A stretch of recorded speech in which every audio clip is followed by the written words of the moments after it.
അപ്പോൾ ചൈനയുടെ കാര്യത്തിൽ, പാകിസ്ഥാന്റെ കാര്യത്തിൽ, അതിലൊക്കെ ഉപരിയായി ടെററിസത്തിന്റെ കാര്യത്തിൽ ട്രംപ് നമ്മളോട് സഹകരിച്ച് പ്രവർത്തിക്കുമെന്നാണ് എൻ്റെ പ്രതീക്ഷ. അതാണ് രാഹുൽ ഈശ്വർ വളരെ തുറന്നു തന്നെ പറയുകയാണെങ്കിൽ ആരാണ് നമ്മുടെ ഡൊണാൾഡ് ട്രംപ്? അമേരിക്കയിലെ വൈറ്റ് ക്രിസ്ത്യൻ വലതുപക്ഷത്തിന്റെ മുഖമാണ്. ഇന്ത്യയിൽ പലപ്പോഴും ഹിന്ദു വലതുപക്ഷത്തിന്റെ മുഖമാണ് മോദി എന്ന് പറയുന്നത് പോലെ. പലപ്പോഴും ഭരണത്തിൽ കയറിയാൽ ഭരണത്തിന്റെ ആൾക്കാർ പോലും ഇത് പറയാറില്ല, ഞങ്ങൾ എല്ലാവർക്കും എന്നേ പറയാറുള്ളൂ. പക്ഷേ സത്യസന്ധമായി പറഞ്ഞാൽ ക്രിസ്ത്യൻ റൈറ്റ് വിങ്ങിന്റെ ഫേസ് ആണ് ഡൊണാൾഡ് ട്രംപ്. പക്ഷേ വളരെ മോഡറേറ്റ് ആണ്. അദ്ദേഹത്തിന്റെ ഒരു മകൾ ജൂതായ കൺവേർട്ടൊക്കെ ചെയ്തിട്ടുണ്ട്. ഇന്ത്യയിലെ ഒരു ഹിന്ദു റൈറ്റ് വിങ് ഫേസ് ആണ് മോദി. ഇതേപോലെ ബെഞ്ചമിൻ നെതന്യാഹു ഇസ്രായേലിലെ ഒരു ജൂ റൈറ്റ് വിങ് ഫേസ് തന്നെയാണ്. ലോകമാകമാനമുള്ള ഒരു റൈറ്റ് വിങ് വളർച്ചയാണ് കാണുന്നത്, ഒരു സെന്റർ റൈറ്റ്. അദ്ദേഹം പറഞ്ഞ ശ്രീ ഖാൻ അടക്കമുള്ള അവിടുത്തെ ആൾക്കാരെ കുറിച്ച് പറഞ്ഞ, പ്രത്യേകിച്ച് അമേരിക്കയ്ക്ക് വേണ്ടി പൊരുതി മരിച്ച ഒരു മുസ്ലിം സോൾജിയറാണ്. അദ്ദേഹത്തെ കുറിച്ച് പറഞ്ഞൊന്നും ഒരു കാരണവശാലും യോജിക്കാൻ കഴിയില്ല. പക്ഷേ പലപ്പോഴും ഈ റൈറ്റ് വിങ്ങിൽ നിന്നുള്ള ഒരു ഭരണത്തിലേക്ക് വരുമ്പോൾ ഒരു സെന്റർ റൈറ്റും മോഡറേഷനും കൊണ്ടുവരാറുണ്ട്. ഇനി ട്രംപ് ശരിക്കും ഒരു സബ്കാ സാത്ത് സബ്കാ വികാസ് പ്രസംഗമാണ് നടത്തിയത്. കേട്ടാൽ അറിയാം, നമുക്ക് എല്ലാവരും കൂടെ ഒരുമിച്ച് പോകണം. അബ് കി ബാർ ട്രംപ് സർക്കാർ എന്നുള്ളത് അവിടെ റിപ്പബ്ലിക്കൻ ഹിന്ദു കോalition. ഞങ്ങൾക്ക് കഴിഞ്ഞ പ്രാവശ്യം ഫ്ലോറിഡയിലായിരുന്നു ഇവിടുത്തെ KHNAയുടെ ചടങ്ങുകൾ. അപ്പൊ അവിടെയൊക്കെ, അതായത് Kerala Hindus of north America. അപ്പൊ മാത്രമല്ല നമ്മുടെ തന്നെ വേദി, അതായത് റിപ്പബ്ലിക് ഹിന്ദു കോalition വേദിയിൽ വന്ന് പറഞ്ഞു I love Hindus and India എന്നൊക്കെ പറയുന്ന വളരെ ഐഡന്റിറ്റി അപ്പീൽ ചെയ്യുന്ന, അത് ശരിയോ തെറ്റോ നമുക്ക് തീർച്ചയായും ചർച്ച ചെയ്യാം, പക്ഷേ റിലീജിയസ് ഐഡന്റിറ്റി അപ്പീൽ ചെയ്യുന്ന, റേഷ്യൽ ഐഡന്റിറ്റി അപ്പീൽ ചെയ്യുന്ന, സ്വത്വബോധത്തെ ഉണർത്തുന്ന, സാമ്പത്തികമായി മാത്രം ലോകത്തെ ഡിവൈഡ് ചെയ്യുന്ന ലെഫ്റ്റ് വിങ് കാഴ്ചപ്പാടുകൾക്ക് വിഭിന്നമായി അഗ്രസീവായി അരഗന്റായി വായിൽ തോന്നുന്നു പറയുകയും രാവിലെ 3 മണിക്ക് എണീച്ച് ട്വീറ്റ് ചെയ്യുകയും ചെയ്യുന്ന ഒരു ആന്റി എസ്റ്റാബ്ലിഷ്മെന്റ് ലീഡർ, അതായത് ഈ പൊളിറ്റീഷ്യൻ അല്ലാത്ത ഒരു സാധാരണക്കാരനെ അവിടത്തുകാർ ഇഷ്ടപ്പെട്ടു എന്നുള്ളതാണ്. മാത്രമല്ല ലോകത്താകമാനം ഇത്രയും ജനശ്രദ്ധ ഇതിലേക്ക് കൊണ്ടുവന്നതും ഡൊണാൾഡ് ട്രംപ് ആണ്. ഇപ്പം ബുഷ് വന്നിരുന്നെങ്കിലോ അല്ലെങ്കിൽ മിറ്റ് റോമിനി ഇതിനേക്കാൾ വളരെ ക്ലാസ് ഉള്ള ഒരു കാൻഡിഡേറ്റ് ആണ്. കാൻഡിഡേറ്റ് വൈസ് ഒരു സംശയവുമില്ല ഹില്ലറി ക്ലിന്റൺ ആണ് ബെറ്റ്. കമാൻഡ് ഓവർ പോളിസി അധികമാണ്, എക്സ്പീരിയൻസ് അധികമാണ്, റിച്ച് ഇൻ ഡീറ്റെയിൽസ്. പക്ഷേ അമേരിക്കക്ക് ഈ നിമിഷം വേണ്ടത് ഒരു സേവിയറായി നിൽക്കുന്ന ഒരു പേഴ്സണാലിറ്റി ആയിരുന്നു. ആ ട്രംപിന്റെ നെഗറ്റീവ് ക്വാളിറ്റീസ് ആണ് ട്രംപിനെ പ്രസിഡന്റ് ആക്കിയത്. അതാണ് ഈ ഇലക്ഷൻ ഒരു പ്രത്യേകത.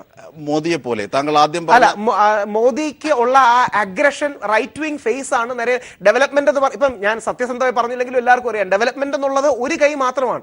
അദ്ദേഹത്തിനുള്ള Hindu right wing face, Hindu ഹൃദയ സാമ്രാട്ട് എന്നുള്ള മുഖം തന്നെയാണ് ഒരു നേഷൻ വൈഡ് കോർഡിനേഷൻ അദ്ദേഹത്തെ സഹായിച്ചത്. ഇനിയിപ്പോ അല്ലെന്ന് പറഞ്ഞിട്ട് എന്താ കാര്യം? അപ്പൊ സത്യസന്ധമായി പറഞ്ഞാലാണ്. പക്ഷേ പലപ്പോഴും നമ്മുടെ ചർച്ചകളിൽ വരുമ്പോൾ, പ്രത്യേകിച്ച് ഈ ലെഫ്റ്റ് നറേറ്റീവ്, ഒരു പാർട്ടിയല്ല ഇടത് നറേറ്റീവിൽ വരുമ്പോൾ ഈ വിഷയങ്ങൾ പലപ്പോഴും നമ്മൾ പറയാറില്ല. സത്യസന്ധമായി പറഞ്ഞാൽ ഇന്ത്യയിലെ ഒരു ഹിന്ദു റൈറ്റ് വിങ് സർജ് പോലെയാണ് അമേരിക്കയിലെ ഒരു ക്രിസ്ത്യൻ റൈറ്റ് വിങ്ങിന്റെ സർജ് ഉണ്ടായത്. അതുകൊണ്ട് തന്നെ ഒരു പക്ഷേ ഇത് നല്ലൊരു ബാലൻസ് ഗ്രൗണ്ടിലേക്കും ഒരു ഗ്ലോബൽ ന്യൂ കോalitionലേക്കും പോകാനുള്ള സാധ്യതയുണ്ട്. അവർ പ്രതിനിധാനം ചെയ്തൊരു ലോകമുണ്ട്. അത് തെറ്റായിരിക്കാം, ശരിയായിരിക്കാം. പക്ഷേ നരേന്ദ്രമോദി മുമ്പോട്ട് വെക്കുന്ന, നെതന്യാഹു മുമ്പോട്ട് വെക്കുന്ന ദേശീയത എന്ന റൈറ്റ് വിങ്ങേഴ്സും തീവ്ര ദേശീയത ഇടതുപക്ഷക്കാരും വിളിക്കുന്ന ഒരു ആശയ ലോകമുണ്ട്. ഇപ്പൊ അമേരിക്കയിലാണെങ്കിൽ ഫോക്സ് ന്യൂസ് ആണ് ഈ സെന്റർ റൈറ്റ് എന്ന് പറയുന്നത്, CNN ആണ് അവിടുത്തെ സെന്റർ ലെഫ്റ്റ്. നമ്മുടെ നാട്ടിൽ നമ്മുടെ ദേശാഭിമാനി കേരളി സെന്റർ റൈറ്റ് എന്ന് പറയുമ്പോൾ ജനോ അല്ലെങ്കിൽ ടൈംസ് ഓഫ് ഇന്ത്യ, ടൈംസിനോ ഒക്കെയാണ് ഒരു സെന്റർ റൈറ്റിനോട് ചേർന്ന് നിൽക്കുന്നത്. ട്രംപ് മുമ്പോട്ട് വെക്കുന്നത് ഒരു സെന്റർ റൈറ്റ് പൊളിറ്റിക്സ് ആണ്. ആ സെന്റർ റൈറ്റ് പൊളിറ്റിക്സിൽ കിട്ടുന്ന ഒരു വാലിഡേഷൻ ആണ്. ഈ സ്ത്രീവിരുദ്ധ എന്ന് പറയുന്നത് എന്താ? ഈ ഫെമിനിസ്റ്റുകൾ മുമ്പോട്ട് വെക്കുന്ന, ലെഫ്റ്റ് ഫെമിനിസ്റ്റുകൾ മുമ്പോട്ട് വെക്കുന്ന സ്ത്രീപക്ഷതയല്ല നമ്മുടെ ട്രംപിനുള്ളത്. അതുകൊണ്ടാണ് ട്രംപ് 80കളുടെ അവസാനം എന്റെ ഭാര്യ ജോലിക്ക് കൊണ്ട് വീട്ടിലിരുന്ന എന്നൊക്കെ പറയുന്ന വളരെ ഫേമസ് ആയ ഒരു വീഡിയോ ഹിലാറ്റിക്കിട്ട് ഇട്ടിട്ടുണ്ട്. ഞാൻ വീട്ടിൽ നമ്മോടൊപ്പമുണ്ട്. ഇത്തരം കാര്യങ്ങളെ നമ്മുടെ വിശകലന വിദഗ്ധന്മാർ എത്ര ലാഘവത്തോടു കൂടിയാണ് സമീപിക്കുന്നത് എന്നുകൂടി നമ്മൾ പരിശോധിക്കേണ്ടതുണ്ട്. ഇപ്പോ ഇത് വരെ കഴിഞ്ഞ 1 മണിക്കൂർ എന്നുള്ള ചർച്ച ഞാൻ വളരെ ശ്രദ്ധാപൂർവം നോക്കുകയുണ്ടായി. അതനുസരിച്ച് രാഹുൽ ഈശ്വറാണ് യഥാർത്ഥത്തിൽ വിഷയത്തോട് നീതി പുലർത്തിക്കൊണ്ട് സംസാരിച്ച ആള്. അദ്ദേഹം വളരെ മനോഹരമായി ചില പദപ്രയോഗങ്ങളിലൂടെ ആ കാര്യം തുറന്നു പറഞ്ഞു. അദ്ദേഹം പറഞ്ഞു, ഇന്ത്യയിലെ വലതുപക്ഷത്തിന്റെ പ്രതിനിധിയായിക്കൊണ്ട് നരേന്ദ്രമോദിയും ഇസ്രായേലിലെ നെതന്യാഹുവും അമേരിക്കയിലെ ഇപ്പോൾ അധികാരത്തിൽ വന്നുകൊണ്ടിരിക്കുന്നതായ ട്രംപും, ഇത് വലിയൊരു സംഭവമാണ്.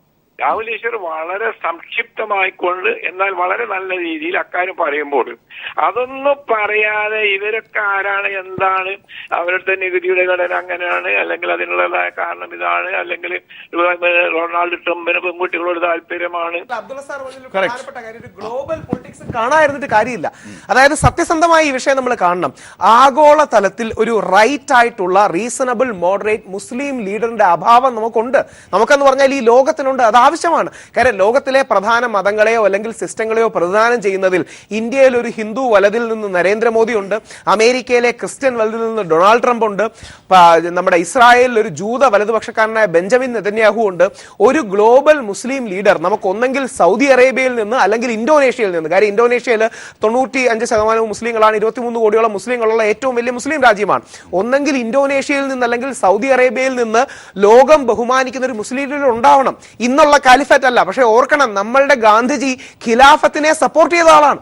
നമ്മുടെ നാട്ടിൽ ടർക്കി സുൽത്താനെതിരെ ബ്രിട്ടീഷ് ഇമ്പീരിയലിസം ആക്രമിച്ചപ്പോ ഇന്ന് ഖിലാഫത്തിന് മറ്റൊരു രൂപമാണെങ്കിലും അന്നത്തെ ഖിലാഫത്തിനെ സപ്പോർട്ട് ചെയ്ത ഇന്നൊരു ISIS മാത്രമാണ്. അവർ പറയുന്ന ഖിലാഫത്ത് ശരിയല്ലാത്ത ഖിലാഫത്താണ്. പക്ഷേ ഒരു ഗ്ലോബൽ മുസ്ലിം ലീഡർ റേസ് ചെയ്യുകയും മിഡിൽ ഈസ്റ്റിന്റെ ചില താല്പര്യങ്ങളും ആഗോളതലത്തിൽ അല്ലെങ്കിൽ ഒരു മുസ്ലിം ഉമയ്ക്ക് വേണ്ടി ശക്തമായി ചില കാര്യങ്ങളിൽ നിൽക്കുകയും അതോടൊപ്പം ഇന്ത്യ അടക്കമുള്ള രാജ്യങ്ങളോടൊരു മിഡിൽ ഗ്രൗണ്ട് പിടിക്കുകയും ചെയ്യുന്ന ഒരാൾ വരണം. അത് പാകിസ്ഥാനിൽ നിന്ന് വരില്ല. കാര്യം പാകിസ്ഥാന്റെ ഇന്നത്തെ സിസ്റ്റം വെച്ച് പാകിസ്ഥാനിലെ പഞ്ചാബിലെ ആൾക്കാരുടെ ഷോവനിസവും ISIയും മറ്റും വെച്ച് വരില്ല. പകരം സൗദി അറേബ്യയിൽ നിന്നോ അല്ലെങ്കിൽ നമ്മുടെ ഇന്തോനേഷ്യയിൽ നിന്നോ ഒരു ലോക മുസ്ലിം നേതാവിനെ ഈ മോദിയും അല്ലെങ്കിൽ പുടിനും നെതന്യാഹുവും നമ്മുടെ ട്രംപും വെയിറ്റ് ചെയ്യുന്ന, അതായത് ഇതിന്റെ ചരിത്രപരമായ പശ്ചാത്തലങ്ങൾ നമുക്ക് മാറ്റിവെച്ചത് കാണാൻ കഴിയില്ല. ഡൊണാൾഡ് ട്രംപ് ഇതിൽ നിന്ന് വ്യത്യാസമാണ്. അതായത് ബുഷിന്റെ ഒരു ഈവിൾ ഇന്റൻഷൻ പല കാര്യങ്ങളും ട്രംപിനില്ല. എത്രയോ സത്യസന്ധമായി തുറന്നു പറയുന്നുണ്ട്, ഇറാഖ് വാർ തെറ്റായിപ്പോയി.